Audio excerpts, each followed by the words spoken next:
OK, je pense qu'on peut commencer parce qu'il y a une perturbation. OK. Je vais prier. Je vais prier, puis nous allons rentrer dans le message. Éternel notre Père, notre Dieu, nous te remercions pour cette, ce nouveau sabbat que tu nous donnes et cette opportunité que nous avons de méditer sur ta parole. Veuillez nous accompagner, Seigneur, pendant que nous réfléchissons sur ce sujet et que nous puissions être prêts pour ton retour, tout simplement. Nous t'avons prié au nom de ton Fils Jésus. Amen. OK, donc la crise finale. Gestion de la crise finale. Alors, on commence avec cette citation que j'ai prise dans Éducation, page 205 et paragraphe 4, qui décrit ce que nous vivons actuellement. Donc, c'est écrit notre époque présente un intérêt extrême. Les chefs et les hommes d'État, tous ceux qui occupent des postes de confiance et de responsabilité, les hommes et les femmes de toutes conditions qui réfléchissent ont les yeux fixés sur ce qui se passe autour d'eux. Ils examinent les relations tendues, difficiles des nations entre elles. Ils observent la violence qui s'empare de la terre et ils reconnaissent que quelque chose d'immense, de décisif va se passer, que le monde est au bord d'une crise extraordinaire. Donc, je pense qu'on n'a pas besoin de faire de recherche approfondie pour comprendre que cette citation ne peut pas être plus d'actualité. Le monde est totalement bouleversé en ce moment. Et en regardant donc, ce qui est écrit là dans l'Esprit de prophétie, on voit que ce sont des temps que même les personnes qui ne sont pas croyantes observent qu'est-ce qui se passe et se disent, c'est pas possible, il va y avoir une grande crise, le monde ne peut pas être autant bouleversé. Toutes les assurances qu'envaient les chefs d'État ou même les climatologues, etc., qui pensaient cerner qu'est-ce qui se passe, maintenant, plus personne n'est sûr de ses propres discours. C'est une période d'incertitude totale. Nous avons remarqué dernièrement on voit le commencement des douleurs dont Jésus parlait dans Matthieu chapitre 24, versets 7 à 8. Il dit, une nation s'élèvera contre une nation et un royaume contre un royaume, et il y aura en divers lieux des famines et des tremblements de terre. Il dit, tout cela ne sera que le commencement des douleurs. Donc, depuis un moment, je suis dans l'église, là, et puis quand j'écoutais des messages il y a à peu près 10 ans et qu'on parlait de guerre, de tremblements de terre, etc., on disait déjà à cette époque que c'était le temps de la fin et que le commencement des douleurs était là. Mais la fréquence que l'on observe depuis spécialement l'an 2000 est une fréquence totalement inhabituelle. Et on ne peut qu'arriver à la conclusion que cette fois, nous sommes vraiment dans le commencement des douleurs qui va être suivi du temps de trouble. Donc, le temps de trouble s'approche à grands pas. En 2020, nous avons eu le monde qui a été frappé par la crise de la COVID-19 et jamais avant, le monde ne s'était uni comme ça pour gérer une crise de la même façon. Donc, on rentrait dans une nouvelle décennie et puis c'était très beau comme chiffre 2020, 2020, etc. Et tout le monde espérait de belles choses. Et puis, boum, ce virus a surpris tout le monde et nous a montré que vraiment le temps de douleur est là et que nous nous rapprochons vraiment du retour de Jésus-Christ. En 2019, nous avions eu le dernier camp Jaffa où nous étions présents en personne et à ce moment-là, en discutant avec plusieurs personnes, j'ai dit, je pense que nous sommes une génération vraiment qui peut voir le retour de Jésus se produire. Et j'ai senti de doute dans l'esprit de plusieurs personnes. Mais je pense qu'à partir du moment où 2020 a frappé, là, on se rend compte que oui, nous pouvons vraiment être la génération qui voit Jésus-Christ revenir. Nous avons eu plusieurs générations avant où on se dit, oui, mais les choses se passent et on ne voit jamais l'accomplissement de cette promesse. Mais là, franchement, je pense qu'il faudrait être aveugle pour ne pas voir que c'est vraiment quelque chose qui devrait arriver de notre génération. Donc, 2020, le coronavirus frappe. 2021, toujours dans la série du coronavirus, nous avons les vaccins qui arrivent. Mais ce qui est particulier par rapport au vaccin, c'est comment vraiment ça a été géré, encore une fois, par les gouvernements et du point de vue planétaire. Donc, tous ces vaccins ont été offerts à partir du printemps 2021, le Pfizer, Moderna, AstraZeneca, etc. Mais au début, c'était présenté juste comme une solution pour tous ceux qui veulent le prendre. Et puis rapidement, c'est devenu une obligation et il y a un côté coercitif avec une intensité qu'on n'avait pas vue avant et qui allait bouleverser la société. La façon dont les gouvernements s'y sont pris, donc ici au Québec ou dans d'autres pays du monde, ça a montré vraiment un côté qui ressemble au dragon.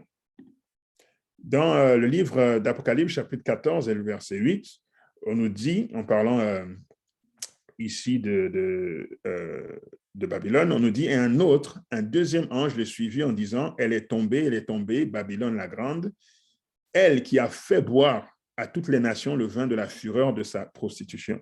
Donc ici, on voit vraiment que l'esprit coercitif, on ne dit pas que Babylone est tombée, la grande, qui a offert à toutes les nations le vin de la fureur de sa prostitution. On dit qu'il a fait boire, qui a forcé les gens à boire. Il fallait résister pour ne pas boire ce vin de la fureur de sa prostitution. Donc, cet esprit-là d'emmener une solution et de le forcer dans la gorge des gens, ça, c'est Babylone.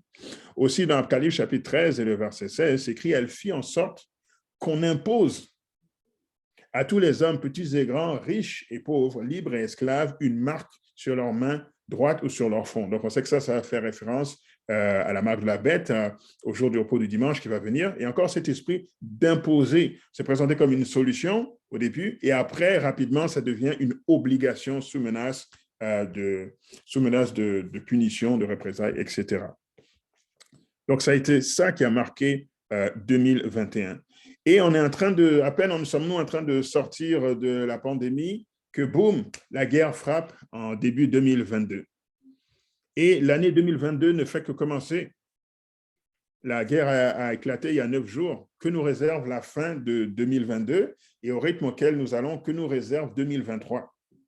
Donc, on peut voir que l'un après l'autre, les choses arrivent de manière ultra rapprochée comme ce n'était pas arrivé avant. Jésus a mentionné maladie, a mentionné guerre, les nations contre nations. On voit tout ça dans l'espace de 2 ans. Il nous manque juste la famine et les tremblements de terre que nous savons vont arriver aussi, parce qu'il va y avoir plus de catastrophes naturelles et il va y avoir les ressources alimentaires vont être affectées. Et ça a déjà commencé avec la guerre en Russie et en Ukraine. La Russie et l'Ukraine, qui sont parmi les plus gros producteurs de blé au monde, qui a eu de produire 100 millions de tonnes par année. Maintenant que ces ressources ne sont plus disponibles sur le marché mondial, eh bien, il y a 100 millions de tonnes de moins à distribuer et tout le monde se bat pour les tonnes qui restent. Et maintenant, on observe une flambée du prix du pétrole, du prix du blé et aussi du prix du gaz et aussi, comme vous avez dû remarquer, tout ce qui est des voitures, du prix du pétrole. Donc, tout ça, c'est dû aux agitations qu'il y a dans ce monde depuis 2020 et ce n'est pas terminé. Maintenant, en voyant ce qui se passe pendant la crise là, de la guerre en Ukraine, voici une chose intéressante. Dans le livre de Daniel, chapitre 11, les versets 40 et 45, il est dit ceci. Alors, je ne vais pas faire une étude approfondie sur Daniel, chapitre 11, mais juste en gros, pour voir un peu où est-ce qu'on se situe, et puis le lien qu'on va faire avec Joseph.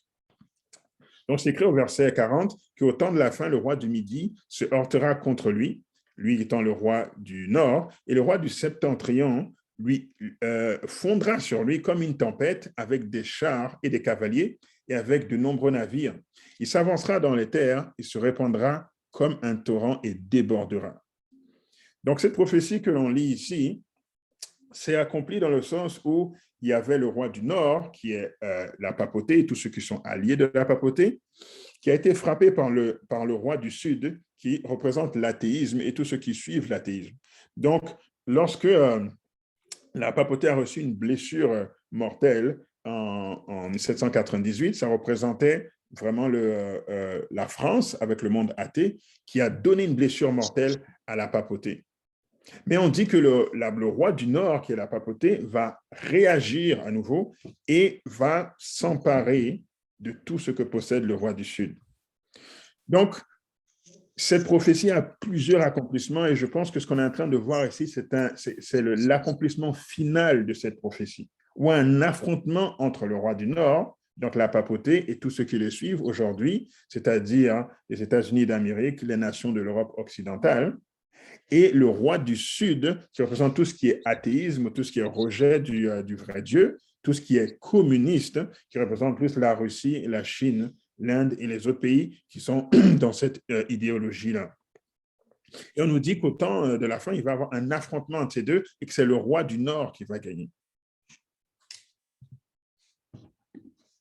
Verset 41, il entrera dans le plus beau des pays et plusieurs succomberont, mais Édom, Moab et les principaux des enfants d'Ammon seront délivrés. Et c'est écrit, il étendra sa main sur divers pays et le pays d'Égypte n'échappera point. Parlant de Joseph, on va voir l'Égypte littérale, mais ici, l'Égypte symbolique qui représente le monde athéiste, le monde qui ne veut rien savoir du vrai Dieu, est un obstacle pour que le roi du Nord, la papauté, puisse instaurer son règne. Il faut que le roi du Nord ait une domination totale sur la planète pour qu'on puisse vraiment avoir une loi du dimanche universelle. Or, au moment où on se parle, la Russie, la Chine et tout ça, ce sont des obstacles à cela. Donc, le monde est en train d'être bouleversé pour se préparer à un état où la papauté pourra avoir le contrôle total. Et c'est ça que nous observons en ce moment. C'est dit au verset 40 que le roi du Nord va fondre sur le roi du Sud avec des chars, des cavaliers et de nombreux navires. Dans la Bible, lorsqu'on parle de navires, ça fait référence à tout ce qui est commerce, tout ce qui est affaires, tout ce qui est économie. Et vous pouvez voir aujourd'hui qu'après l'attaque de la Russie sur l'Ukraine, les États-Unis et tout l'Occident envoient toutes sortes de sanctions économiques pour faire tomber la Russie. La Bible dit aussi qu'il va fondre sur le roi du Sud avec tout ce qui est chars et cavaliers dans la Bible qui fait référence à la guerre. Donc, ça parle d'un affrontement militaire également. Tous les experts qui étudiaient le comportement de Vladimir Poutine et tout disaient que c'était impossible qu'il y ait une telle attaque. Ça n'arrivera jamais. Il est trop lucide pour aller dans cette direction. Il sait que ça va lui coûter trop cher. Il ne fera jamais cela. Ces gens disaient ça il y a encore 10 jours. Or, il y a 9 jours, la guerre a éclaté. La guerre a éclaté de manière à déjouer tout pronostic. Si nous n'avons pas les yeux dans la Bible et dans la prophétie, on ne peut pas comprendre qu'est-ce qui se passe. Les experts sont déboussolés. Mais grâce à la prophétie, nous savons où est-ce que tout cela va mener. Donc, le temps de trouble est proche parce que dans Daniel chapitre 11, là, on voit la lutte entre le roi du Nord et le roi du Sud. La prophétie nous dit que le roi du Nord va avoir la suprématie. Et juste après, on voit maintenant qu'est-ce que le roi du Nord fait quand il domine. Et après arrive le temps de trouble, début de Daniel chapitre 12, et Michael se lève, fin du temps de grâce. Ça veut dire que nous nous rapprochons à très grands pas des moments où nous allons voir la loi du dimanche, du moment où nous allons voir le grand cri, du moment où nous allons voir la persécution, nous allons voir d'autres signes de la manifestation de Satan avant que Jésus ne revienne. Au verset 43, c'est dit qu'il se rendra maître des trésors d'or et d'argent et de toutes les choses précieuses de l'Égypte. Les Libyens et les Éthiopiens seront à sa suite. On va voir dans l'histoire de Joseph, quand Joseph va dominer tout ce qui était en Égypte à l'époque, on dit que le roi du Nord ici va se rendre maître des trésors d'or et d'argent et de toutes les choses précieuses de l'Égypte. Ça veut dire qu'ils vont avoir raison dans ce conflit, ils vont avoir raison de la Russie et des autres qui sont du côté communiste, qui sont du côté athéisme, et ils vont dominer leur économie. C'est ça que la prophétie dit. On dit les Éthiopiens, les Libyens, les Éthiopiens seront à sa suite. Dire le reste du monde sera à sa suite. Libye, Éthiopie, le reste de l'Afrique, donc l'Afrique noire et puis le Maghreb, etc., seront à sa suite. Ils n'auront pas besoin d'affronter cela directement. Mais le roi du Sud, il y aura un affrontement.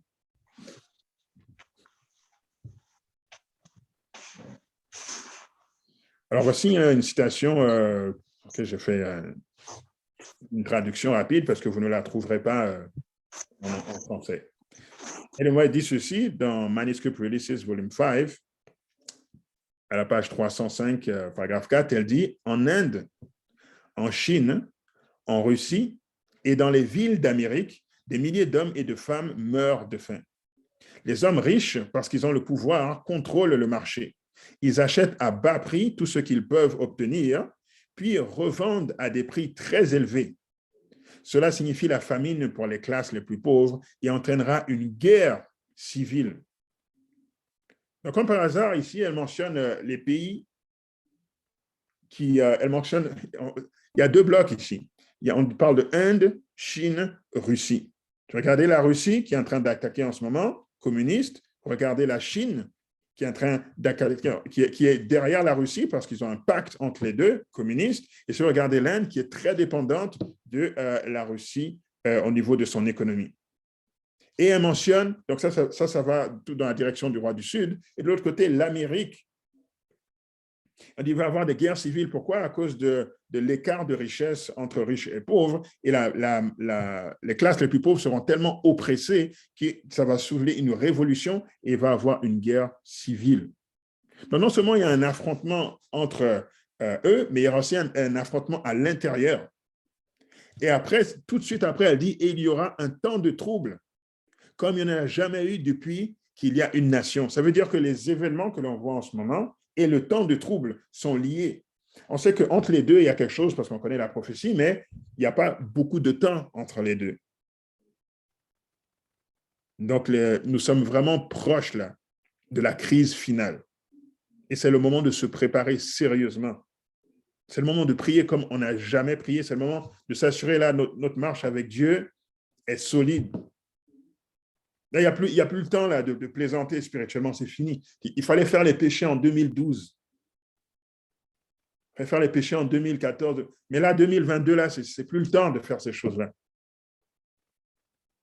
Le temps est trop sérieux, non seulement pour les croyants, mais pour ceux qui ne sont pas croyants non plus. Tout le monde remarque que c'est maintenant ou jamais. Si vous avez regardé un peu dans les nouvelles, des pays qui ont des traditions fortes, par exemple comme la Suisse, quand j'ai vécu en Suisse, tout le monde sait que la Suisse, ils ont le secret bancaire, ils ont la neutralité. Ils sont en train d'envoyer des armes en Ukraine. Depuis quand la Suisse fait ça?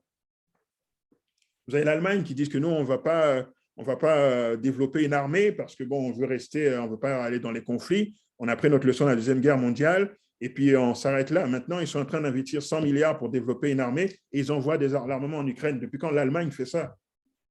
Vous avez les autres pays qui sont proches de la Russie, comme la Finlande, qui font frontière avec la Russie, qui ne sont jamais mises dans l'OTAN parce que, bon, ils ne voulaient pas trop provoquer le voisin russe. Mais maintenant qu'ils ont vu comment l'Ukraine s'est fait traiter, ils veulent accélérer le processus pour entrer dans l'OTAN, ce qui va juste mettre l'huile sur le feu. Donc, je pense que le point est clair, que les temps sont sérieux. Donc, elle dit, en ce temps-là se lèvera Michaël, le grand chef, le défenseur des enfants de ton peuple. Et ce sera une époque de détresse, telle qu'il n'y en a point eu de semblable, depuis que la nation existe jusqu'à cette époque. En ce temps-là, ceux de ton peuple qui seront trouvés inscrits dans le livre seront sauvés. Joseph, maintenant. Joseph était en Égypte. Joseph a été vendu par ses frères pour devenir esclave en Égypte. Lorsqu'il est arrivé là, vous savez, il s'est retrouvé dans la maison de Potiphar, dans laquelle il a travaillé pendant un moment. Il a eu la confiance, n'est-ce pas, de Potiphar. Et lorsque la femme de Potiphar voulait l'inciter à pécher, il a résisté, ce qui lui a valu la prison.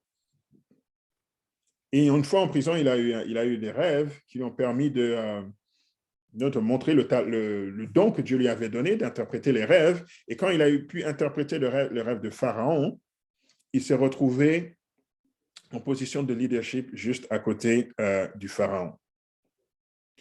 Maintenant, lorsque les années de famine ont frappé et que ses frères ont été obligés de venir en Égypte, les frères se sont présentés devant lui et ne le reconnaissant pas, il y a eu toute une discussion. Et c'est ça que nous allons voir en ce moment. Donc, comment est-ce que Joseph a géré la crise de son époque et comment nous allons voir comment est-ce que Satan va calquer le modèle que Joseph a fait, mais cette fois pour gérer la crise de la fin du monde. C'est écrit, Joseph commandait dans le pays. C'est lui qui vendait le blé à tout le peuple du pays. Les frères de Joseph vinrent et se prosternèrent devant lui face contre terre. Joseph vit ses frères et les reconnut, mais il feignit d'être un étranger pour eux. Il leur parla durement et leur dit, « D'où venez-vous » Répondirent, « Du pays de Canaan pour acheter des vivres. » Joseph reconnut ses frères, mais eux ne le reconnurent pas. Joseph se souvint des songes qu'il avait eus à leur sujet et il leur dit, « Vous êtes des espions. C'est pour observer les lieux faibles du pays que vous êtes venus. » Ils lui répondirent, « Non, mon Seigneur, tes serviteurs sont venus pour acheter du blé. Nous sommes tous fils d'un même homme, nous sommes sincères, tes serviteurs ne sont pas des espions. » Il leur dit, « Nullement, c'est pour observer les lieux faibles du pays que vous êtes venus. » Ils répondirent, « Nous, tes serviteurs, sommes 12 frères, fils d'un même homme, au pays de Canaan. Et voici le plus jeune est aujourd'hui avec notre père. Et il y en a un qui n'est plus. » Il y a quelque temps, j'avais lu ce verset, et quand j'ai lu ces derniers mots-là qui dit « il y en a un qui n'est plus », comme si Dieu a fait un lien dans ma tête avec Apocalypse et la bête. Donc Joseph, en interrogeant ses frères, ce qu'il est en train de dire là, c'est il les interroge, je fais passer pour un espion, parce qu'il veut soutirer de l'information, le plus d'informations possible. Et quand il voit tous ses frères, il n'est pas sûr qu'ils lui disent la vérité parce qu'il remarque que son jeune frère Benjamin n'est pas là. Et se rappelant comment lui-même a été traité, il se dit, qu'est-ce qui me dit qu'ils n'ont pas traité Benjamin comme ils m'ont traité? Donc, voyons qu'il y en a un qui manque. Et là, ils disent, oui, mais effectivement, nous avons un autre frère, il est à côté de notre père. Et puis, il y en a un qui n'est plus, en parlant de Joseph. Donc, ce qu'il est en train de dire là, c'est comme s'il présente 3 phases de la vie de Joseph. Il fut un temps où Joseph était avec nous. Maintenant, il n'est plus, parce que dans leur tête, vraiment, il n'est plus, ou ils n'ont qu'une idée de où est-ce qu'il est maintenant. Mais en fait, Joseph est là et Joseph réapparaît devant eux. Mais quand Joseph réapparaît, il réapparaît en position d'autorité. En fait, il est juste après Pharaon. Après Pharaon, personne d'autre n'a plus d'autorité que lui sur la planète. Donc, Joseph était, il n'est plus, et il réapparaît. Et quand il réapparaît, c'est en position d'autorité suprême. C'est exactement ça que la bête d'Apocalypse fait. Dans Apocalypse 17, verset 8, c'est écrit « La bête que tu as vue était, et elle n'est plus. Elle doit monter de l'abîme et aller à la perdition. Et les habitants de la terre, ceux dont le nom n'a pas été écrit dès la fondation du monde dans le livre de vie, s'étonneront en voyant la bête parce qu'elle était et qu'elle n'est plus et qu'elle réapparaîtra. » Encore 3 phases ici qui sont données sur la papauté, cette bête qui était pendant les 1260 années de persécution, qui n'était plus quand elle a reçu sa blessure mortelle, 1798, et qui réapparaîtra parce que la prophétie nous dit qu'un jour, elle va réapparaître en position d'autorité. Et quelle position d'autorité? Juste à côté de la plus grande puissance du monde, qui sont les États-Unis d'Amérique. Donc, c'est comme si ici, les États-Unis d'Amérique sont personnifiés par Pharaon et Joseph personnifie la papauté. Encore une fois, je suis en train de faire un parallèle. Je ne suis pas en train de dire que dans la Bible, Joseph représente la papauté. Je ne suis pas en train de dire non plus que dans la Bible, Pharaon représente les États-Unis d'Amérique. C'est un parallèle qu'on est en train de faire ici pour comprendre comment est-ce que l'ennemi va procéder. Nous allons voir aussi dans la dernière partie, dans la préparation personnelle aussi, comment est-ce que Dieu a préparé Joseph personnellement à ce poste, qui nous donne des indices, comment est-ce que nous devons nous préparer personnellement pour la crise finale. Donc, je précise, c'est un parallèle que je fais ici. Les signes, qu'est-ce que dire qu'une corne représente un roi, et ce sont des choses établies dans la Bible. Ce ne sont pas des parallèles. Mais ici, on est en train de faire un parallèle pour comprendre. J'insiste sur ce point pour ne pas que des personnes soient confuses. Donc ici, on voit qu'on peut dresser, n'est-ce pas, un parallèle d'opération entre la vie de Joseph et la papauté. Maintenant, voyons qu'est-ce qui suit. Dans Genèse chapitre 47 et le verset 14, c'est écrit, quand la famine a commencé dans le pays d'Égypte, on dit Joseph recueillit tout l'argent qui se trouvait dans le pays d'Égypte et dans le pays de Canaan contre le blé qu'on achetait. Et il fit entrer cet argent dans la maison de Pharaon. Donc ici, le peuple égyptien mouraient de faim parce que c'était la famine. Et ils devaient apporter leur argent à Joseph parce que c'est lui qui avait bâti les réserves pendant 1/5 de la récolte chaque année. Donc, on était obligé de venir à lui pour avoir du blé. Et les gens achetaient le blé jusqu'à ne plus avoir d'argent du tout. Donc, tout l'argent qui était en Égypte était sous contrôle de Joseph. On lit dans l'Apocalypse, n'est-ce pas, qu'à un moment donné, on ne pourra ni acheter ni vendre et toutes les ressources économiques vont être contrôlées, n'est-ce pas, par la papauté. Mais ça ne s'arrête pas là. Genèse chapitre 47, verset 17, c'est écrit « Ils emmenèrent leurs troupeaux à Joseph et Joseph leur donna du pain contre les chevaux, contre les troupeaux de brebis et de bœufs et contre les ânes. Il leur fournit aussi du pain cette année-là contre tous leurs troupeaux. » Donc Joseph contrôle tout l'argent et Joseph contrôle tout le bétail.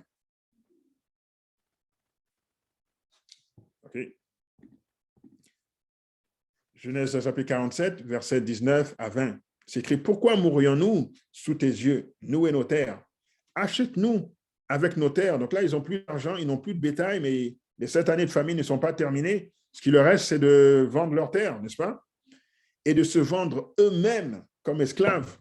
Achète-nous avec nos terres contre du pain et nous appartiendrons à mon Seigneur, nous et nos terres.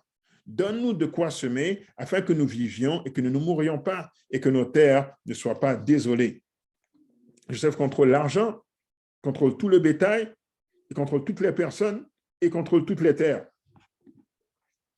C'est que Joseph acheta toutes les terres de l'Égypte pour Pharaon, car les Égyptiens vendirent chacun leur champ parce que la famine les pressait et le pays devint la propriété de Pharaon. Et on voit ici, Genèse 47, verset 23 et 24, on voit que ça ne s'arrête pas là non plus. On dit, Joseph dit au peuple, « Je vous ai acheté aujourd'hui avec vos terres pour Pharaon. Voici pour vous de la semence et vous pourrez ensemencer le sol. » Donc ici, Joseph contrôle jusqu'à la semence. À la récolte, vous donnerez 1/5 à Pharaon et vous aurez les 4 autres parties pour ensemencer les champs et pour vous nourrir avec vos enfants et ceux qui sont dans vos maisons. Il dit, « Tu nous sauves la vie, que nous trouvions grâce aux yeux de mon Seigneur et nous serons esclaves de Pharaon. » Et là, on dit, Joseph fit de cela une loi qui a subsisté jusqu'à ce jour et d'après laquelle 1/5 des revenus des terres de l'Égypte appartient à Pharaon. Et il n'y a que les terres des prêtres qui ne soient point à Pharaon. Donc aussi, on voit ici que Joseph possède tout l'argent du pays, il possède tout le bétail du pays, il possède toutes les terres du pays, il possède toutes les personnes, toutes les semences du pays, et il décrète une loi. Comme quoi, voici comment est-ce que tout le monde doit fonctionner. N'est-ce pas exactement ce que la papauté va faire au temps de la fin? Contrôler tout ce qui est ressources, parce qu'on ne peut ni acheter ni vendre. Donc, maison, voiture, argent, compte en banque, tout devient la propriété de l'État ou de la papauté, pas parce qu'on ne veut pas la garder pour nous, mais parce que le temps de détresse est tellement chaud qu'on est obligé de faire ça pour survivre. Comme eux étaient obligés de vendre toutes ces choses pour avoir du blé, pour pouvoir manger, nourrir leur famille. Et Joseph décrète une loi, cette loi qu'on va avoir, ça va être la loi du dimanche. Voici comment il faut que vous vous comportiez si vous voulez qu'on vous nourrisse, si vous voulez survivre au milieu de cette crise. C'est intéressant que chapitre 11, 42 et 43, verset 43, il se rendra maître des trésors d'or, d'argent et de toutes les choses précieuses de l'Égypte, exactement comme Joseph. Par contre, il y a 2 exceptions. La première, c'est écrit, seulement, il n'acheta point les terres des prêtres, parce qu'il y avait une loi de Pharaon en faveur des prêtres qui vivaient du revenu que leur assurait Pharaon. C'est pourquoi ils ne vendirent point leurs terres. Dans la fin, ce sera la même chose. Ce sera très dur pour tout le monde, mais il y aura 2 exceptions. Première exception ici, c'est les prêtres, donc dans le fond, tous ceux qui vont se coller à la papauté, n'est-ce pas? Échappent à cela. Les hauts dignitaires collés à la papauté échappent à cela. Et la deuxième exception, au verset, chapitre 47, verset 27, c'est écrit « Israël habita dans le pays d'Égypte, dans le pays de Gozen. ils eurent des possessions. Ça veut dire qu'eux n'ont pas vendu les choses à Joseph. Ils eurent des possessions. Ils furent féconds et multiplièrent beaucoup. Donc, ici, les enfants d'Israël, dans le pays de Gozen, ça représente les enfants de Dieu. Donc, pour survivre, c'est soit on suit la papauté, soit on a Dieu qui nous protège directement au temps de la fin. Autrement, c'est impossible de s'en sortir. Autrement, tout le monde est esclave. Donc, voici ce que Dieu a utilisé à travers son enfant et voici ce que Satan va contrefaire pour contrôler la planète au temps de la fin. Maintenant, comment est-ce que Joseph a été préparé individuellement à une telle mission? Alors, sous plusieurs aspects. Premièrement, je trouve intéressant que dans Genèse 41, versets 45 à 46, lorsque Pharaon a choisi Joseph pour sa mission, c'est écrit, Pharaon appela Joseph du nom de Tsaphnath-Panéach et lui donna pour femme Asnath, fille de Potiphéra, prêtre d'On, et Joseph partit pour visiter le pays d'Égypte. Et à l'âge de 30 ans, il a commencé cette mission. Donc, Pharaon a donné un nom spécifique à Joseph lorsqu'il commençait cette mission. Et je me demandais, c'est quoi ce nom, Tsaphnath-Panéach, qui est clairement un nom égyptien, païen? Est-ce que Pharaon essayait de faire la même chose que Nebuchadnezzar avec Daniel et ses compagnons à Babylone? Parce que lorsque Daniel et ses compagnons sont venus à Babylone, on a changé leur nom. Daniel, n'est-ce pas, qui signifie jugement de Dieu, Dieu est mon juge, on l'a appelé Belchassar. Donc, Bel, Marduk protège sa vie, ou prince de Bel. Anania, Dieu est miséricordieux, et on l'a appelé Shadrach, puis le grand scribe royal. Michaël, qui signifie qui est ce que Dieu est, et on l'a appelé Méshach, invité du roi. Et Azaria, l'Éternel a secouru, on l'a appelé Abed-Nego, serviteur de Nébo. Donc, on voit ici que dans chacun des nouveaux noms qui ont été donnés, on essaie d'effacer l'identité de Dieu dans leur nom. Donc, je dis, est-ce que c'est la même chose que Pharaon essayait de faire avec Joseph? Et en allant voir, Tsaphnath-Panéach voulait dire ce vivant et l'approvisionnement du pays. Donc, Pharaon ne voulait pas effacer de Joseph l'idée du vrai Dieu. Il voulait donner à Joseph un nom qui allait refléter la mission qu'il allait faire maintenant. Alors, pour vous et moi, ça veut dire quoi? Ça veut dire, alors que la crise arrive là, et que Dieu veut faire de nous des Joseph, cette fois, on prend Joseph dans le modèle de préparation. Joseph est un modèle de préparation pour nous. Il a fini de représenter la papauté, là. On tourne ça et maintenant, on regarde Joseph avec l'idée de se préparer personnellement. Dieu veut nous préparer pour une mission personnelle. Il a un nom là en tête pour chacun d'entre nous, pour la mission de la crise finale. Maintenant, est-ce que nous sommes prêts? Est-ce que nous sommes positionnés pour cette mission? Comme Joseph, on va parler un peu plus en détail de ce qu'il a fait avant, pour être positionné pour cela, mais c'est une question que nous devons nous poser. Est-ce que nous sommes prêts? Est-ce que nous sommes positionnés pour la mission qui est devant nous? Ce n'est pas le temps d'être distrait. Ce n'est pas le temps d'être absorbé par des choses futiles, sans importance. Les temps sont sérieux et Dieu veut nous utiliser. Donc souvent, quand on nous donne un nom, n'est-ce pas, c'est l'expérience de nos parents. Hein, Rachel a eu une expérience en ayant ce fils dans la rivalité avec sa sœur. Donc, elle a eu Joseph, elle a appelé l'Éternel à ajouter parce que, bon, elle a un fils qui s'est rajouté un de plus dans la compétition avec sa sœur.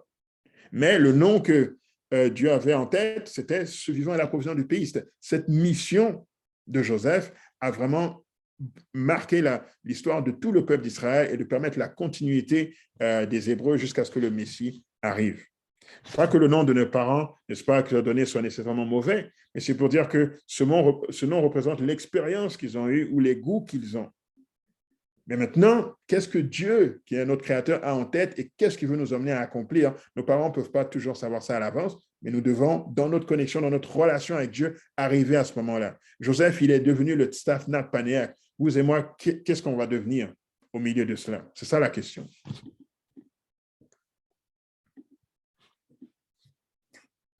D'ailleurs, quand on arrivera au ciel, dans Apocalypse chapitre 2, verset 17, c'est écrit que celui qui a des oreilles, n'est-ce pas, entendre ce que l'Esprit dit aux églises. À celui qui vaincra, je donnerai de la manne cachée et je lui donnerai un caillou blanc. Et sur ce caillou est écrit un nom nouveau que personne ne connaît si ce n'est celui qui le reçoit. Donc, Dieu nous donnera de nouveaux noms au ciel. Comme il a donné, n'est-ce pas, à Jacob un nouveau nom, dans Genèse 35, 10, Dieu lui dit, ton nom est Jacob, tu ne seras plus appelé Jacob, mais ton nom sera Israël. Et il lui donna le nom d'Israël. Quel nom est-ce que Dieu a choisi pour vous? Ensuite, Joseph a été préparé aussi pour cette crise finale au niveau de sa compétence et de la confiance.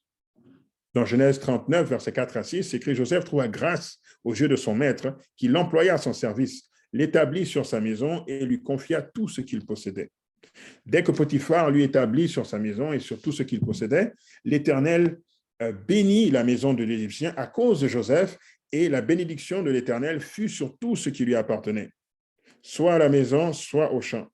Il abandonna aux mains de Joseph tout ce qui lui appartenait, et il n'avait avec lui d'autres soins que celui de prendre sa nourriture. Or, Joseph était beau de taille et beau de figure. Donc, tout ce que possédait Potiphar revient 4 fois dans ces 3 versets. Tout ce qu'il possédait, verset 4, verset 5, tout ce qu'il possédait, tout ce qui lui appartenait, verset 6, tout ce qui lui appartenait. Tout était confié à Joseph parce qu'il voyait qu'on pouvait avoir confiance en Joseph. Ne se souciait pas de ses factures, ne se souciait pas de sa maison, ne se souciait de rien. Juste se présenter, faire son travail auprès de Pharaon, et Joseph s'occupait de tout parce qu'il était un homme de confiance et un homme compétent. À quoi est-ce que Dieu vous entraîne là? Pour quel but? Est-ce que nous sommes en train de nous entraîner pour quelque chose? Pour nous positionner justement, pour avoir une place dans l'armée du Seigneur, alors que le temps de crise fonce à grands pas sur nous.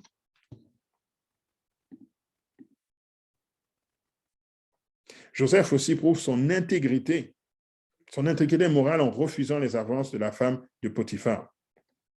Je trouvais ça intéressant que Joseph se retrouve en prison.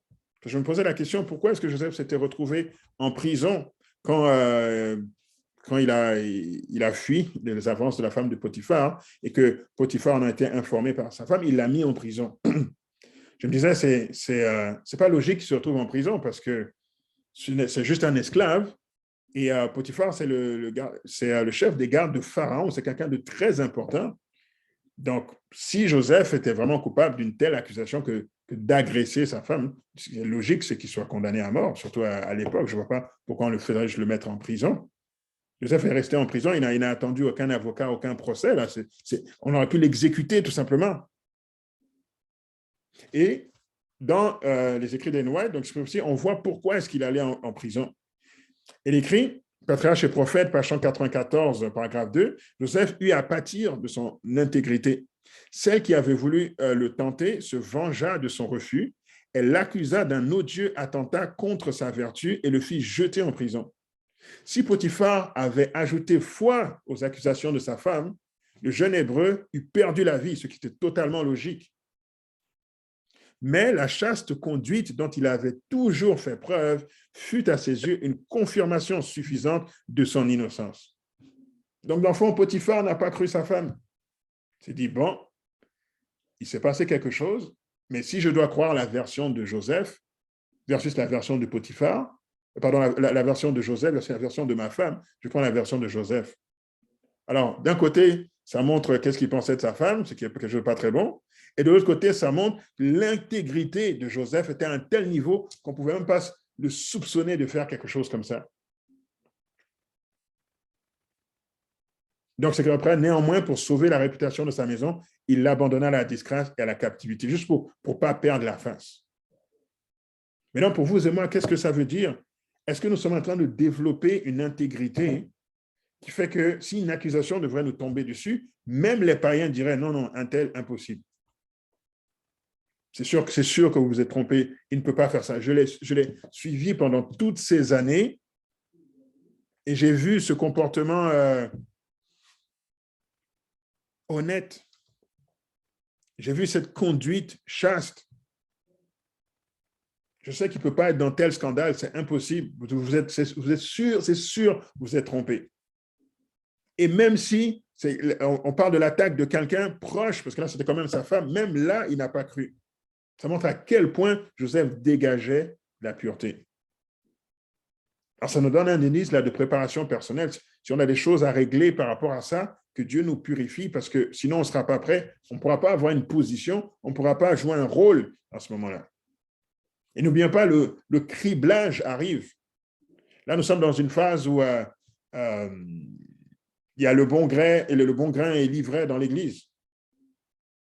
Mais quand la loi du dimanche va venir, quand le temps de trouble va tomber sur nous, là, c'est fini ça. Il y a un criblage qui va se faire. Et si on n'a pas vraiment avancé sérieusement pour finaliser l'étape de perfection, on va tout simplement être éjecté. Parce que ça va être trop fort pour nous. Pas parce que Dieu ne veut pas que nous soyons sauvés, mais parce qu'on va trouver que c'est trop lourd, parce qu'on ne s'est pas préparé tout ce temps-là. Donc, tout d'un coup, là, épreuve, on ne peut pas acheter, on ne peut pas vendre, on me persécute. Oh, non, non, non, moi, je peux en savoir de Jésus. Là.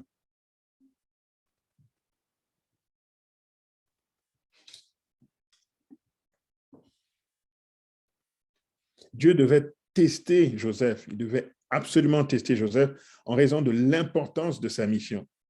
Il ne pouvait pas le mettre à cette position juste à côté de Potiphar, et puis là, à côté de Pharaon, pardon, et là, il tombait dans un scandale stupide.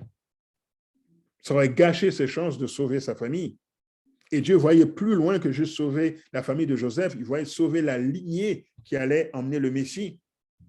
Et Satan avait calculé ça aussi. Si je peux faire tomber Joseph, je peux annuler ce plan de sauver la famille de Joseph à travers la famine. Et donc, je peux éliminer carrément ce petit groupe d'Hébreux et bonne chance pour que le Messie arrive sur terre.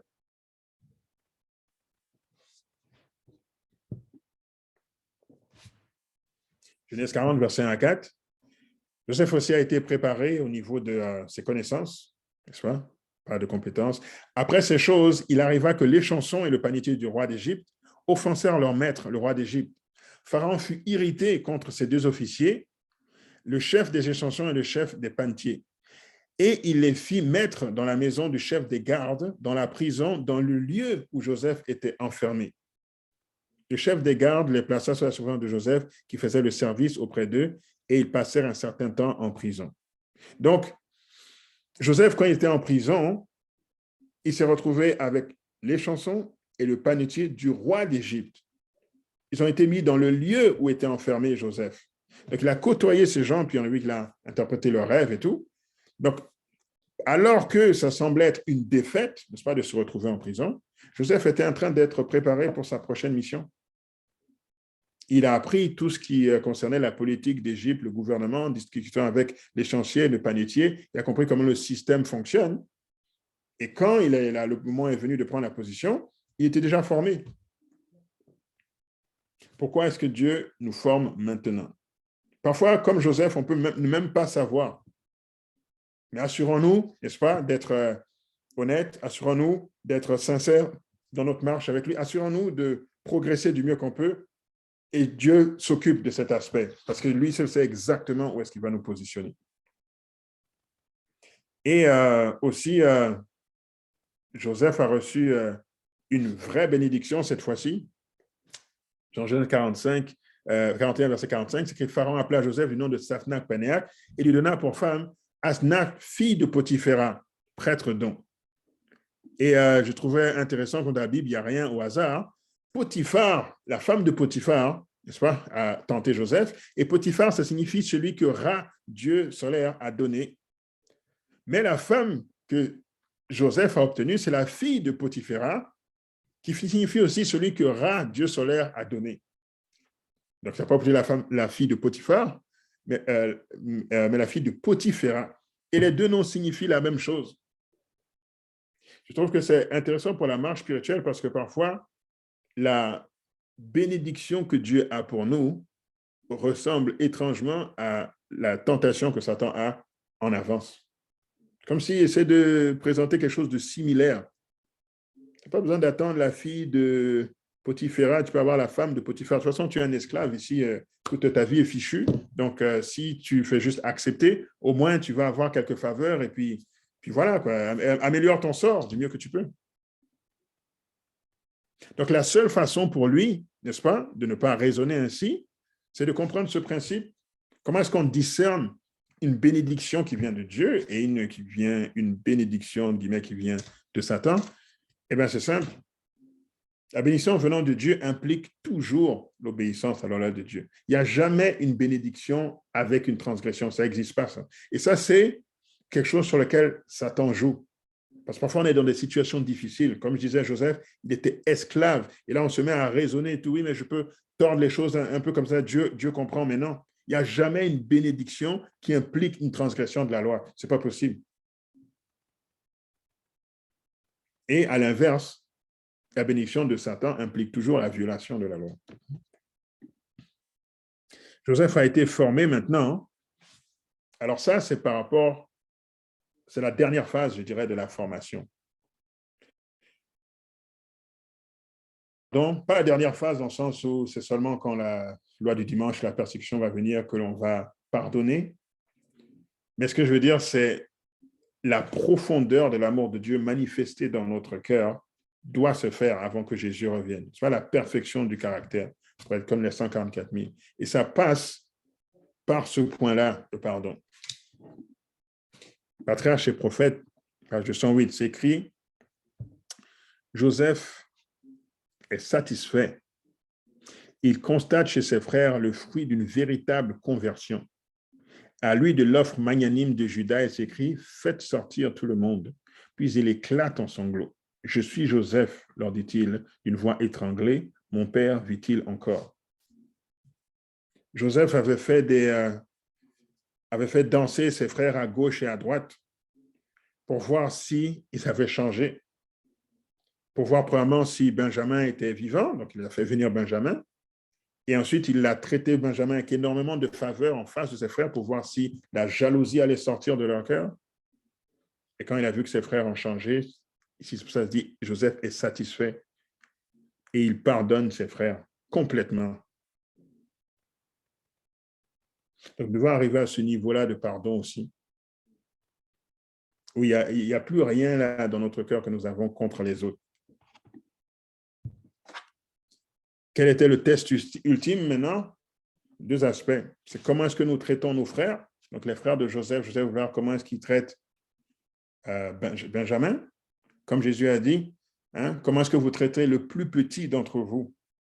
Benjamin était le plus petit des frères. Comment est-ce que vous traitez le plus petit d'entre vous?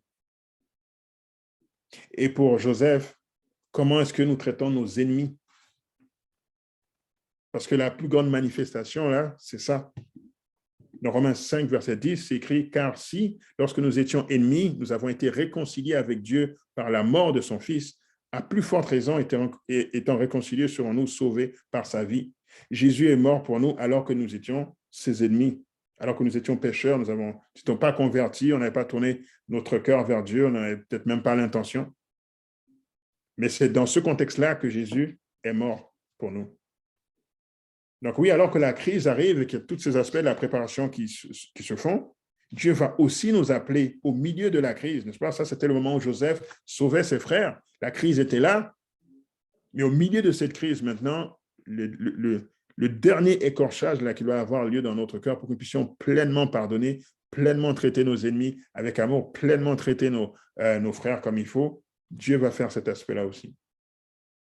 Et ça, c'est la préparation pour la crise finale complète. Donc voilà, Joseph est un excellent exemple de fidélité envers Dieu. Le succès de notre ministère est intimement lié à notre fidélité envers Dieu. Le temps de trouble est proche et la préparation est primordiale. L'histoire de Joseph est aussi un modèle des prophéties reliées au temps de la fin. Nous voyons que l'ennemi de nos âmes imitera les méthodes utilisées par Joseph, cette fois non pour sauver les enfants de Dieu, mais pour les perdre, pour les persécuter. Et Dieu nous invite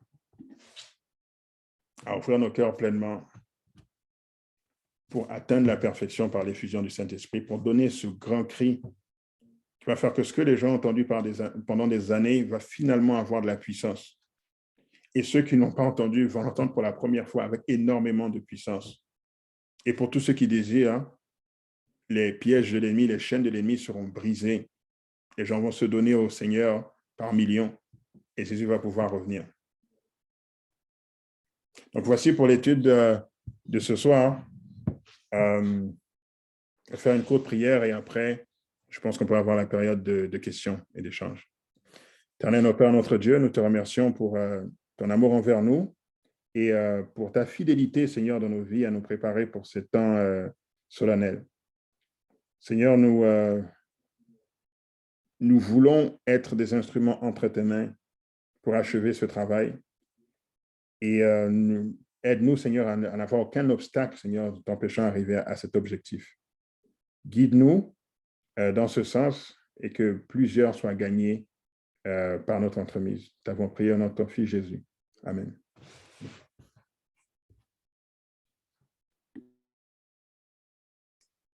Merci Aboubacar, on remercie Dieu pour ce message. Donc, avant la période de questions, j'ai 2 annonces pour vous. Laissez-moi juste les trouver. Donc, le prochain camp d'études bibliques va avoir lieu en présentiel du 2 au 5 septembre 2022. Donc, cette année, on va avoir le camp en présentiel. Donc, vous aurez plus d'informations prochainement, mais veuillez prendre ça en note si vous êtes intéressé à y participer. Puis, la prochaine activité organisée par JAFA sera le 1er avril de 19h à 20h30 et le sujet est les rôles de l'homme au sein de la famille. Donc, vous êtes invités à y participer. Vous recevrez également une invitation pour y participer si vous êtes abonné au newsletter de JAFA.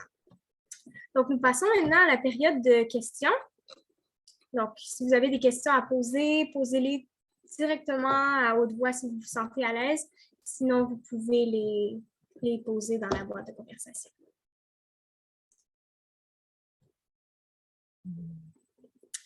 Je vois qu'il y a une question. Est-ce que les études se feront sur une base régulière? Donc, il va y avoir une étude en avril, puis il devrait y avoir aussi une étude en mai. Donc, pour la suite, ça va être à voir. Je ne sais pas s'il y a quelqu'un qui aimerait rajouter autre chose par rapport à ça.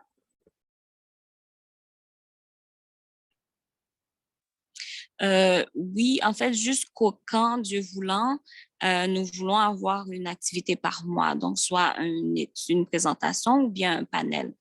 Donc, voilà, pour répondre à la question. Merci. Oui, Karine. Oui, bonsoir tout le monde et bon sabbat. Puis à vous, merci beaucoup pour la présentation. C'est juste que pendant que tu faisais la présentation, il y a des passages qui me sont venus en tête et au tout début de la présentation, tu as montré comment le pouvoir il va devenir oppressif avec les classes riches qui vont finalement opprimer les pauvres. Puis j'ai vraiment trouvé ça intéressant parce que dans événement des derniers jours, je pense, ouais, Ellen White a dit que ceux qui veulent comprendre la signification de ces choses, en parlant de ce qui va venir sur la terre, là, lisent le chapitre 11 de l'Apocalypse. Lisez chaque verset et apprenez ce qui va survenir sur les villes. Lisez également les scènes décrites dans le chapitre d'Apocalypse 18. Puis, c'est intéressant parce que Apocalypse 11, en fait, décrit la Révolution française. Puis, c'est intéressant parce que tu as parlé de l'athéisme. Puis, quand on lit la tragédie des siècles, le chapitre 15 sur la Bible et la Révolution française, on dit que le papisme avait commencé le travail qu'achevait l'athéisme. Donc, lorsqu'il y a eu la Révolution française, c'est en fait ce que la papauté avait commencé. Mais la Révolution française, c'était l'achèvement, mais c'est l'athéisme qui l'a achevé. Donc, si on coupe les passages ensemble, on va finalement revivre un petit peu les mêmes temps que la Révolution française. Puis, c'est vraiment intéressant parce que justement, je suis allée chercher le passage, puis ça dit, je vais juste en lire juste un paragraphe ou deux, puis ça dit « La fuite des Huguenots avait été suivie en France d'une décadence générale.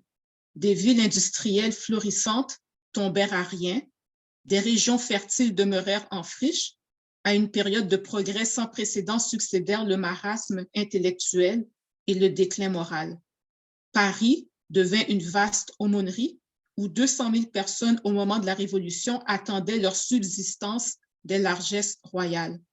Seuls au sein de la décadence, les jésuites prospéraient et faisaient peser le joug de leur tyrannie sur les églises, les écoles, les prisons et les galères. Puis dans les, les paragraphes suivants, ça explique comment justement les gens devaient se vendre pour entretenir l'État. Parce que l'État possédait tout. Puis en fait, ceux qui avaient des terres étaient comme esclaves parce qu'ils devaient entretenir l'Église et l'État. Puis j'ai vraiment trouvé ça intéressant parce que c'est dans Apocalypse 11, on dit que justement, ce qu'on sait être la France, dans un sens spirituel, c'est Sodome et Égypte. Alors, c'est comme pour corroborer qu'est-ce que tu dis. C'est vraiment l'athéisme ou le sécularisme va finir le travail, mais c'est comme l'extension. On pense qu'il n'y a rien à voir entre la papauté et l'athéisme, et on voit que finalement, ils sont liés, sont quand même liés ensemble, même s'ils vont s'affronter, comme tu l'as expliqué dans Daniel 11, mais leur affrontement il semble que ça va causer ça, l'écart entre les riches et les pauvres va grandir. Donc, il y a vraiment, dans le temps de détresse, il y a vraiment cette question de famine qui s'en vient, cette question où ceux qui ont les moyens vont opprimer, puis que les gens vont vraiment être réduits, si on veut, à la servitude. Donc, c'est vraiment fascinant. Donc, ta présentation me rappelait d'aller relire la Révolution française parce que aujourd'hui, ce qu'on appelle le sécularisme, c'est la version avancée de l'athéisme. Puis ça va être la guerre à la parole de Dieu. Puis ça va se terminer comme ça.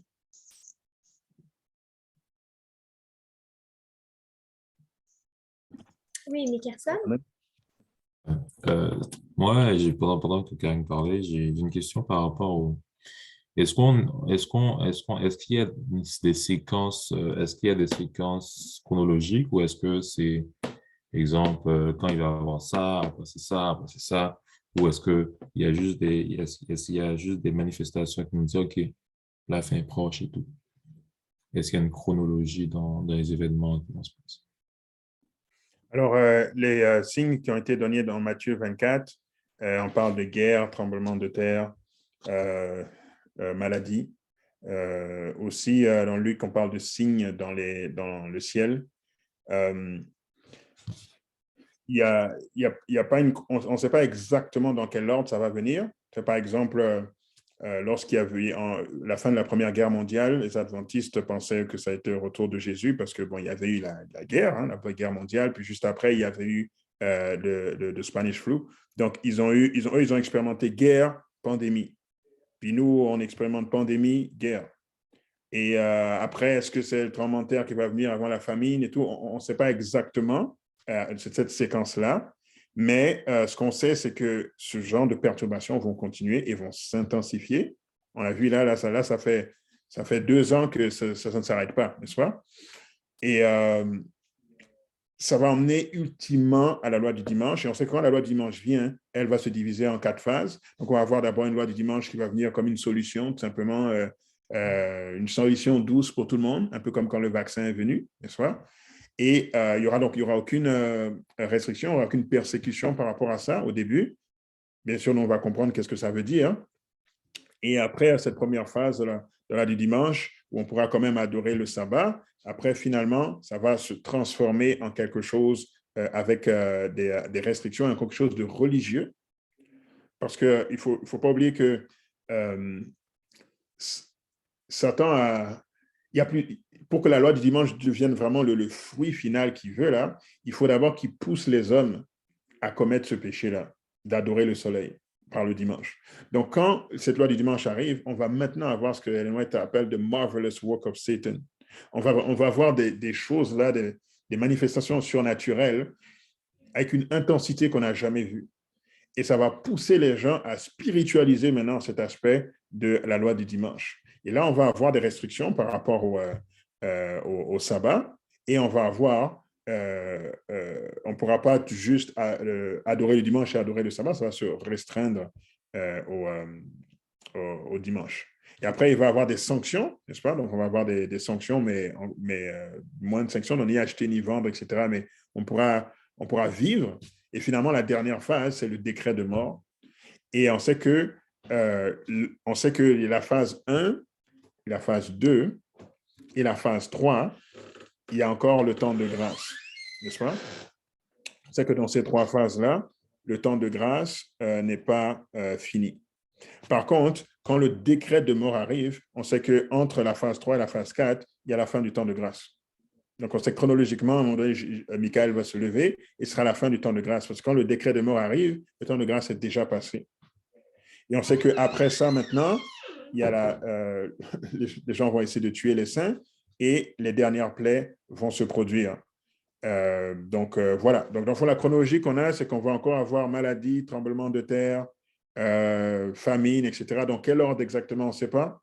Ensuite, la loi du dimanche arrive. Au début, c'est une solution comme tout le monde sans restriction. Et après, ça devient religieux.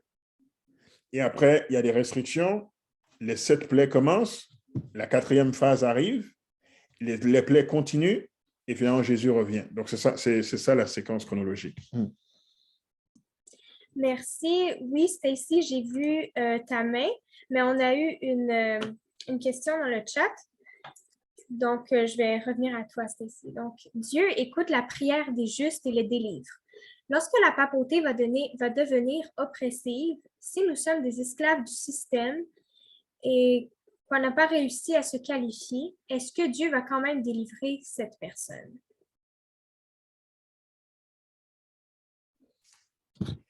Alors, l'esclave du système, c'est peut-être large. Nous sommes tous esclaves du système quelque part, n'est-ce pas? Nous vivons dans un système et nous avons besoin de ce support terrestre pour pouvoir fonctionner. Nous avons besoin d'une maison, nous avons besoin d'argent, n'est-ce pas? Nous avons besoin d'un système de santé, etc. Donc, à ce niveau-là, ce n'est pas, ce n'est pas un problème, ce n'est pas un péché, n'est-ce pas, de fonctionner là-dedans. Par contre, il y a des conseils que Dieu nous a dit de pratiquer pour nous préparer, pour éviter des difficultés inutiles, n'est-ce pas? Donc, parmi ces conseils, il y a éliminer les dettes pour ne pas avoir à toujours donner de l'argent à quelqu'un d'autre. L'argent rentre par la main droite et puis on donne à la main gauche. Dieu nous dit aussi de sortir des grandes villes, par exemple, comme Karine mentionnait tout à l'heure, que ça va se produire comme dans Apocalypse 11, mais spécialement les grandes villes. Et dans la citation qu'on a lue au début, elle parlait de Inde, de Chine, Russie, et après elle a dit les villes de l'Amérique. Donc, on n'aime pas partout en Amérique, mais les villes de l'Amérique. Donc il y a quand même un certain détachement que l'on peut faire pour ne pas être lié complètement par ce système. Donc, on est dans le système, oui, mais on n'est pas totalement lié, mais c'est normal que nous y participions parce que nous sommes sur cette terre. Maintenant, oui, quand l'oppression va venir, et tout, oui, Dieu va nous libérer. Et si, pour je ne sais quelle raison, on ne sera pas tous exactement au même endroit, oui, on peut s'attendre de l'aide de Dieu par rapport à ça, du moment qu'on n'est pas dans la désobéissance volontaire, n'est-ce pas? Et à un moment donné, on sait que la prophétie nous dit que tout le support, toute l'assistance terrestre, tout le support terrestre va nous être coupé. Donc là, on peut plus ni acheter ni vendre et tout. Donc, si on veut rester fidèle à Dieu, on va être coupé du système, on va être opprimé. Et à ce moment-là, Dieu va nous aider encore, parce qu'il va nous donner de l'eau, il va nous donner la manne, le pain et l'eau nous seront assurés quand même. Donc, il n'y aura jamais un moment où, en étant attaché à Dieu, où on sera laissé pour compte. Que ce soit en dépendant encore un peu du système ou que ce soit en étant totalement détaché du système, Dieu va prendre soin de nous jusqu'à son retour. À moins que nous soyons appelés à être martyrs, et même si on en est appelé à être martyrs, il va prendre soin de nous jusqu'à ce que nous mourions comme martyrs. Donc, d'une façon ou d'une autre, là, la seule chose qu'on doit craindre, c'est de ne pas être avec Dieu dans cette épreuve. Après, là, on n'a rien d'autre à craindre.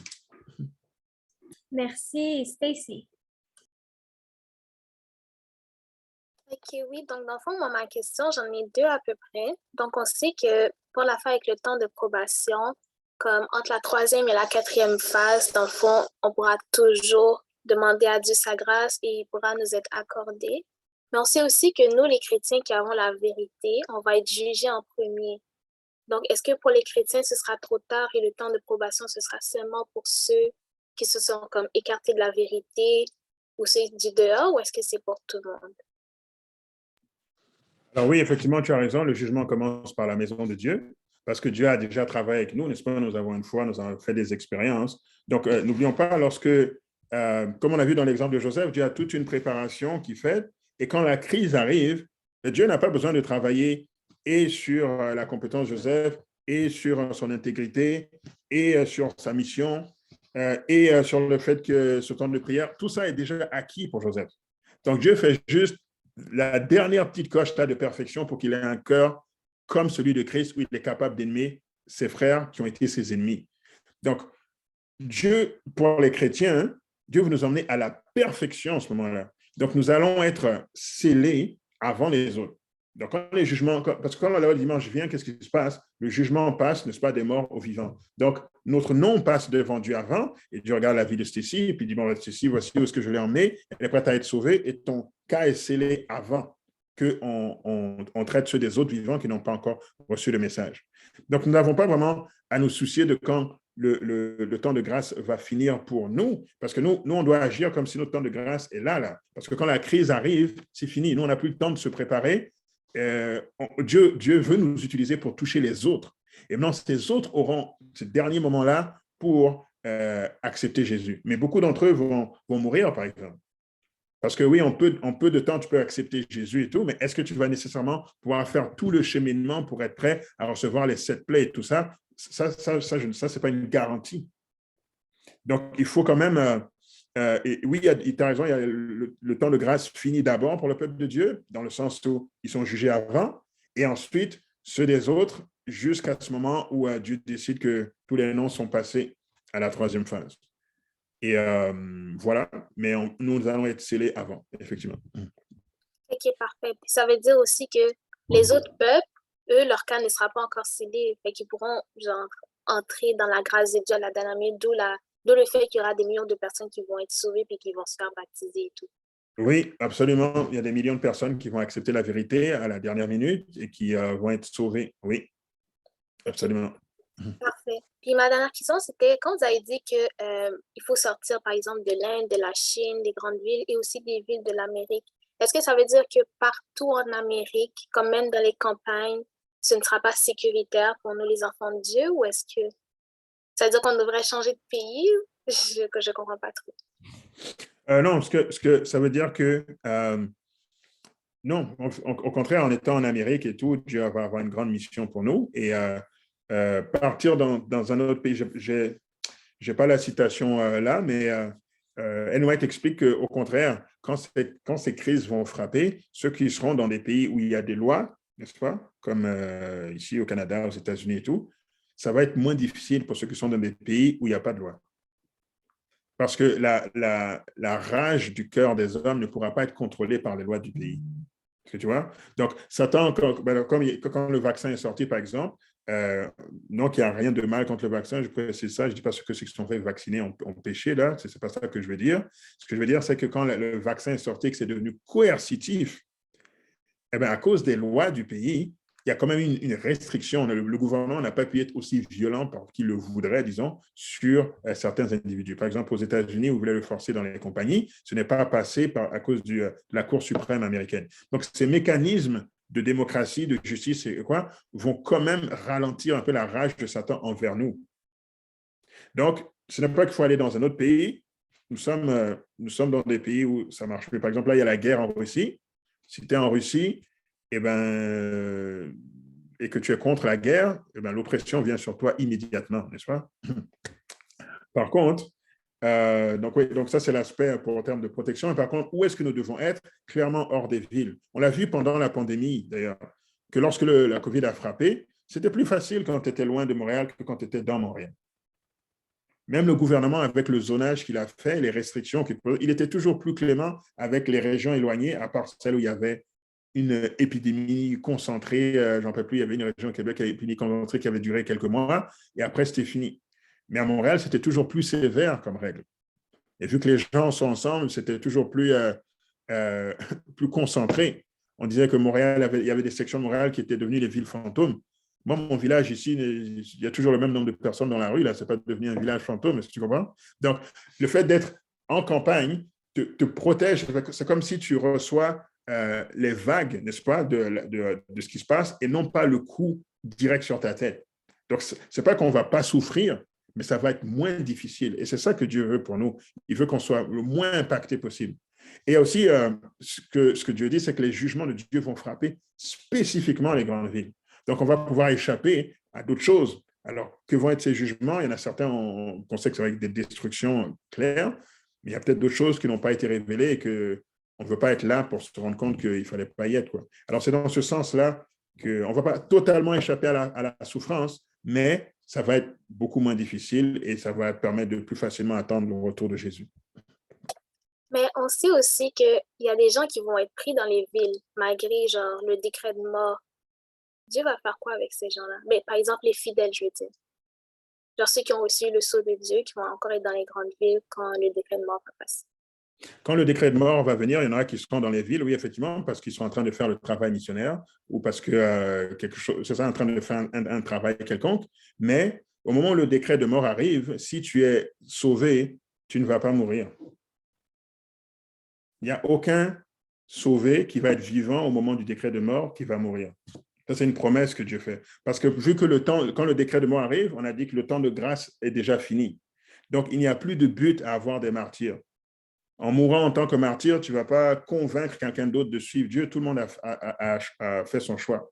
Donc, si tu te retrouvais dans la ville à faire un travail parce que tu ne savais pas que le temps de grâce était fini et que le décret de mort est là, eh bien, Dieu, dans la veille des siècles et tout, on a des promesses. Dieu va envoyer des anges carrément protéger la personne contre les gens qui l'attaquent. Et la personne ne va pas mourir.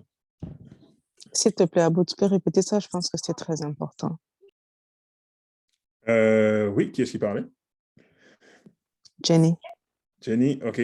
Oui, c'est ça. Donc, pour la chronologie, par rapport à Mickelson et la question qui vient d'être posée aussi, le décret de mort de la papauté et du monde va arriver après la fin du temps de grâce. Donc, si on est chrétien, on suit Jésus et qu'on est vivant au moment où le décret de mort vient, on a la garantie qu'on ne va pas mourir. Ça, c'est parce que le décret de mort, c'est un peu comme le parallèle avec Jacob et Ésaü, n'est-ce pas? Donc, Jacob, quand on l'a dit, ton frère arrive avec les 400 hommes, effectivement, Ésaü voulait venir puis exterminer Jacob. Mais Jacob a prié, n'est-ce pas? Et un ange a parlé à Ésaü dans son rêve en disant de ne pas faire ça. N'est-ce pas? Et donc, Jacob a eu comme un décret de mort sur lui. Il a passé le temps du trouble de Jacob. C'est ce que nous allons vivre aussi au temps de la fin. On va avoir les méchants contre nous, mais Dieu va bloquer les élans des méchants. Et même s'ils viennent sur toi avec un revolver ou un couteau ou quoi, je ne sais pas, les balles ne vont pas passer. Je ne sais pas comment Dieu va faire, mais ils ne vont pas pouvoir te tuer. C'est ça que la presse dit. Ils vont juste être incapables de te tuer, même s'ils te tirent à bout portant, les balles ne rentreront pas. Dieu, il n'y a plus de but à ce que tu meurs. Parce que la seule raison pour laquelle Dieu permet qu'un chrétien meure, c'est parce qu'il voit que le sang de ce martyr va convaincre d'autres âmes. Dire, voilà, cette personne a été fidèle jusqu'à la mort. C'est incroyable, ça. Donc, peut-être que je devrais suivre ce Jésus. Parce que tu vois, c'est ça le but d'être un martyr. Mais quand le temps de grâce est fini, Dieu ne sacrifie plus la vie d'aucun de ses enfants, là. C'est fini, là. Donc là, tu parles le temps de grâce pour les croyants, pour la maison d'Israël, pas pour ceux qui ont besoin d'être convertis. Excuse-moi, je n'ai pas compris. Tu as dit que, en fait, ce que tu es en train de dire, c'est qu'une fois que ce sera plus nécessaire qu'on meure une fois que le temps de grâce est terminé. Là, parce qu'il y a deux périodes de temps de grâce, de porte de grâce qui se ferment. Ceux des enfants de Dieu qui sont supposés déjà être prêts maintenant et ceux qui vont se convertir, ceux qui vont être prêts ensuite. Là, toi, tu parles duquel? De la nôtre ou alors non, il n'y y a pas deux périodes de fin de temps de grâce. Hein. Il y a une période de fin de grâce. La fin de temps de grâce, c'est quoi? C'est quand Jésus arrête d'intercéder au ciel. C'est tout. Quand Jésus dit là, c'est fini, le cas de tout le monde est scellé, il arrête d'intercéder au ciel. Ça, c'est la fin du temps de grâce. Maintenant, ce que j'expliquais tantôt, c'est que Jésus va commencer le jugement par la maison de Dieu. Donc, ton cas et mon cas, et le cas de tous les croyants, vont être décidés avant le cas des autres. Tu comprends? C'est juste ça la différence. Mais il y a une seule période où Dieu met fin à la période du temps de grâce.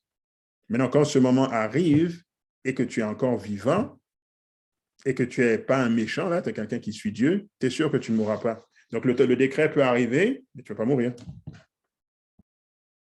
Merci. On a aussi une question dans le chat qui nous dit « Quel conseil donner à ceux qui pourraient être paniqués? » La panique, la peur, ce n'est pas la meilleure façon de se préparer parce qu'on va clairement se préparer mal. Je dirais, premièrement, c'est de se ressaisir les esprits. Pourquoi est-ce qu'on panique? Qu'est-ce qui fait peur exactement? Est-ce que c'est parce qu'on ne savait pas que ces choses devaient arriver? Est-ce que c'est la première fois qu'on entend ça? Ou alors, on ne pensait pas que ça allait arriver aussi vite? Peut-être que c'est ça aussi qui crée cela. Donc, la première question, c'est de demander pourquoi on panique? Pourquoi est-ce que les gens ont peur? Et je vois ici, ce qui fait peur, c'est la possibilité de souffrance physique. OK, parce qu'on a peur d'avoir mal, on a peur d'être persécuté, on a peur de se... Oui, c'est normal, on a peur de... Ce ne sont pas des beaux moments qui vont venir sur Terre, c'est sûr. Je comprends qu'on peut avoir peur de ça, mais n'oublions pas, Dieu va être avec nous.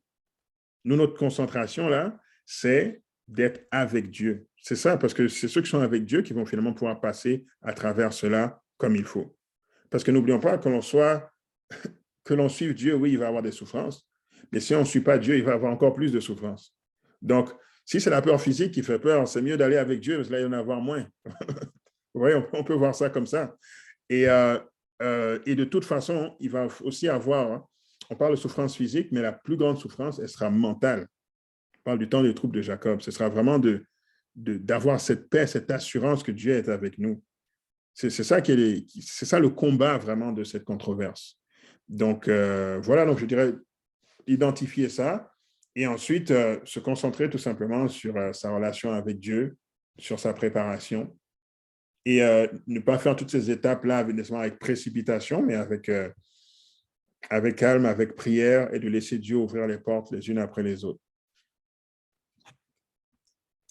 Merci. On va prendre une dernière question. C'est sûr, ça aurait été intéressant de pouvoir répondre à toutes les questions, mais malheureusement, ce n'est pas possible.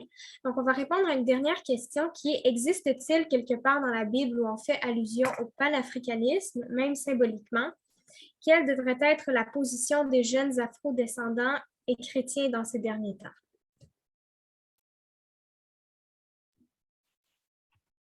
On l'a lu tantôt dans Daniel chapitre 11. Daniel chapitre 11.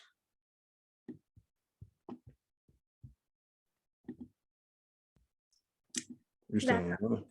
Donc, dans Daniel chapitre 11, verset 40 à 45, donc je vais lire juste le verset 43. Alors, ça ne fait pas référence au panafricanisme en termes de doctrine et de mouvement et tout ça, mais ça fait référence aux Africains ou au peuple noir, si c'est ça la question. Donc, c'est écrit au verset 43, « Il se rendra maître des trésors d'or et d'argent et de toutes les choses précieuses de l'Égypte. » C'est-à-dire les Libyens et les Éthiopiens seront à sa suite. L'Éthiopie, donc c'est ça la racine du peuple africain noir ou de tous les noirs qui sont sur la terre, c'est l'Éthiopie. Donc, on parle ici des Éthiopiens, c'est à ce peuple-là que ça fait référence. Donc, ça veut dire qu'ils seront à la suite du roi du Nord. Donc, comment est-ce que nous, on doit se positionner par rapport à ça?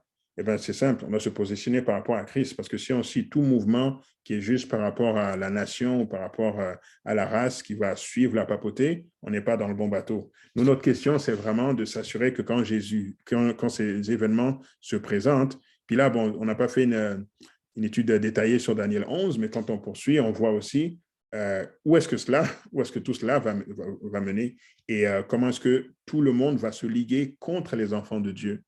Donc, on aura deux choix là, c'est être enfant de Dieu ou d'être dans la ligue qui va attaquer les enfants de Dieu. Et malheureusement, on dit ici que le monde de l'Éthiopie ou des Éthiopiens vont aller dans le même sens que le roi du Nord. Donc, ce ne sera plus une question de Ce ne sera plus une question de race ou d'origine ethnique. Là, ce sera vraiment une question de qui est-ce que l'on sert. Et là, ça va être des enfants de Dieu dispersés de toute race, de toute culture à travers le monde. Merci. Donc, merci encore une fois d'avoir envoyé vos questions.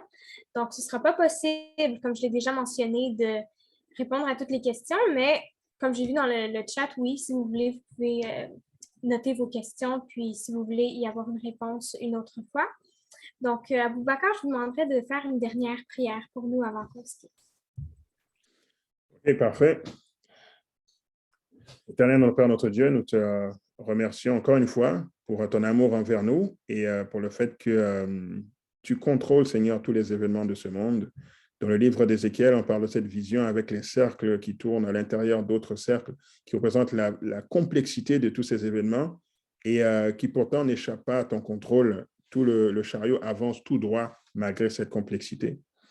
Et tu veux tout simplement que nous apprenions à dépendre de toi totalement. Seigneur, le ciel est proche. C'est ça, tout ça, c'est ça que ça veut dire. Le ciel est proche. Nous allons finalement pouvoir être avec toi. Et tu ne veux pas que nous soyons distraits par les attaques que l'ennemi a prévues. Parce que tout ce qu'il va faire dans ce monde, c'est l'enfant essayer de nous faire peur, Seigneur, pour que nous lâchions ta main. Mais si nous sommes proches de toi et que nous restons fermes à travers ces épreuves, Seigneur, ce sera un temps très court. Et après, nous serons avec toi pour l'éternité, que ce soit ma prière, que ce soit une réalité pour tous ceux qui ont assisté à l'étude ce soir. Nous avons prié au nom de ton Fils Jésus. Amen. Merci Aboubacar, merci pour votre participation. Et au nom de toute l'équipe de Jaffa, je vous souhaite une très bonne soirée. Que Dieu vous bénisse. Bon sabbat. Merci, bon sabbat.